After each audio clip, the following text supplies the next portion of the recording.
Welcome back mga kamista. Welcome po ulit sa ating channel, Mr. Randy. So, meron po tayong bibigyan lang ng konting reaction at comment muli sa ating topic ngayong araw na ito. At actually, na-topic ko na ito the other day. Pero uulitin ko lang kasi parang may kulang eh. Nakukulangan ako doon sa sinabi ko. So, tungkol pa rin po ito sa paghahamon ng suntukan ng isang Baste Duterte kay PNP Chief General Torre. So, katulad nga po nung na-discuss ko nung 2 days ago, ito pong si Baste, hindi na natin talaga malaman kung ano talaga yung kanyang pinagagawa. Ito po ay classified na po talaga. Hindi na po classified, kundi certified.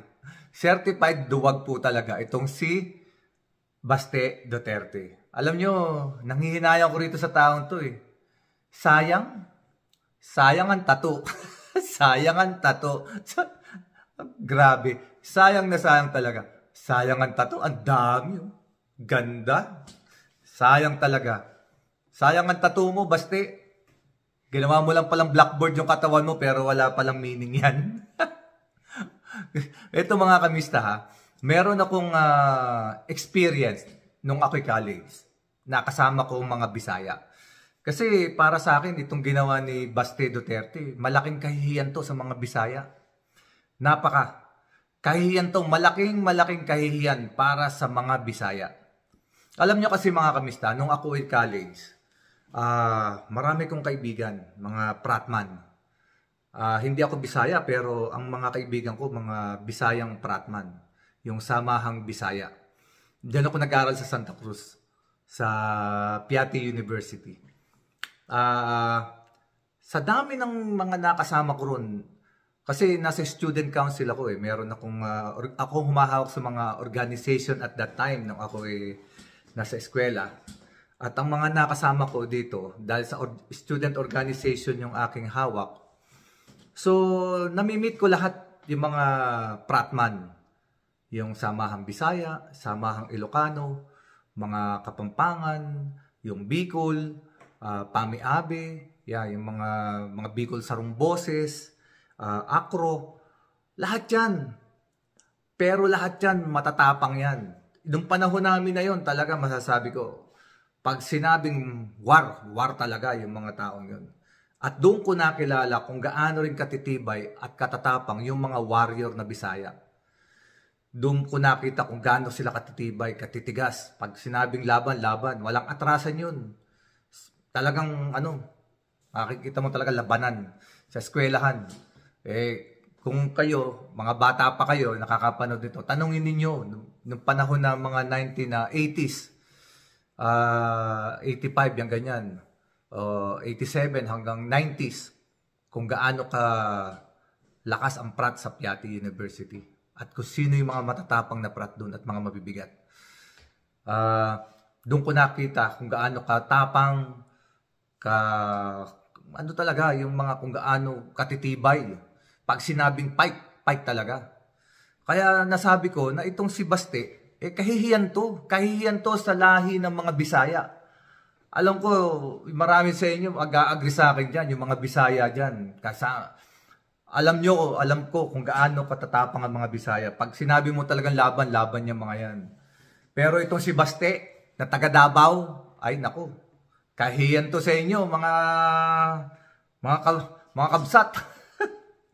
Kahihiyan to si Baste sa inyo. Alam niyo, meron ako nabasang article. Doon sinasabi nila nung mga nakaraang panahon diyan sa bandang Mindanao, sa bandang Visayas, diyan ay merong kultura na sinusunod na pag ikaw ay naghamon ng isang laban, kinakailangan lumabang ka. Pag tinanggap ng hinamon mo yung iyong hamon, kinakailangan lumabang ka, humarap ka ng buong tapang. Dahil pag ikaw na naghamon at pinatulang ka, at bigla ka na lamang umatras na gumawa ka ng kung ano-anong dahilan, noong pong panahon na yon, ikaw ay itatakwil ng iyong angkan, ng sarili mong angkan dahil ikaw ay isang kahihiyan. At ang tribo mismo na iyong kinabibilangan ay maaari kang sipain, paalisin, or maaaring yung sarili mong tribo ang mismong pumatay sa iyo. Kung hindi ka nila patayin, ay ibebenta ka nila bilang slave noong mga unang panahon. Kaya itong si Baste, alaos to, laos. Laos to, hindi ito tunay na Visayas, hindi ito tunay na warrior. Sayangan tato. Sayangan tato. Sayangan tato. Ay, my goodness. O mga DDS, alam ko maraming Bisaya na DDS. Sa tingin ko, this time, a-agree kayo sa akin kahit na iniidolo ninyo si Baste. Kahihiyan to sa inyo.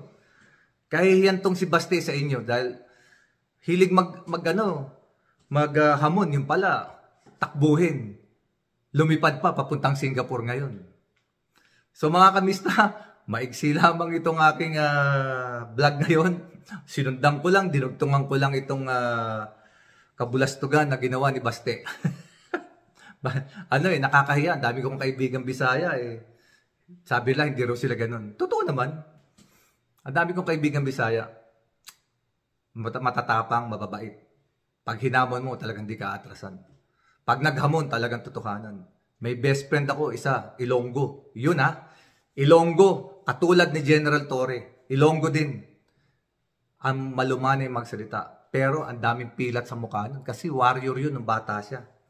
Yung panahon kasi na yun, inilalaban sila ng lolo nila sa isang street fight. Sa Iloilo. Ano yun? Uso sa kanila yun ng mga kabataan nila. Kung sino manalo, pustahan lang yata 100, 200 piso. Talagang street fighter. Bisaya din yun. Pero ang tapang, yun lang inaatrasan yun. Kumpare ko yun. Di ko nababagitin yung pangalan. Pero bilib ako sa kanya. Hanggang ngayon, saludo ako sa kumpare kong yan. So sa mga kapatid nating Bisaya dyan, walang walang personalan to. Kaya lang, nakakahiya tong ginawa nung kababayan ninyo na si Baste. Sinira yung inyong pagiging warrior. Okay, hanggang dito na lamang mga kamista. May comment section. Maglagay na lamang po kayo ng comment kung tama po yung sinabi ko o kung hindi. Wala naman po kung magiging sama na daw, sabihin ninyong mali ako.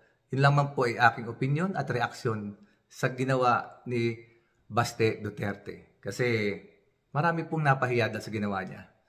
At bilang isang official, elected official pa naman siya, hindi rin naman tama na siya ay nagiging ehemplo ng mga bata sa hindi magandang gawain. Sa tulad ng pagmumura, paghahamon, at kung ano-ano pa. As a public servant, yun po ay mali. At para po sa kaalaman ng lahat, hindi po tamang gawain na ikaw ay nagmumura sa social media, kinukutya mo yung at nagsasalta ka ng hindi maganda sa iyong taong kinaiinisan o kinagagalitan. Si Baste, tayo ay nag-react lamang, sinasabi natin na duwag siya kasi yun ang pinakita niya.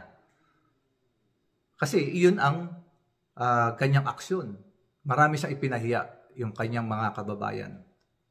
Kaya hanggang dito na lamang muli mga kamista. At sa ating mga kapatid na Muslim, Assalamualaikum. God bless you all. God bless us all. Maraming salamat po. Hanggang sa muli. Please subscribe, like, and share para lumaki po yung ating community. Maraming salamat po. Hanggang sa susunod na vlog. Peace mga kamista.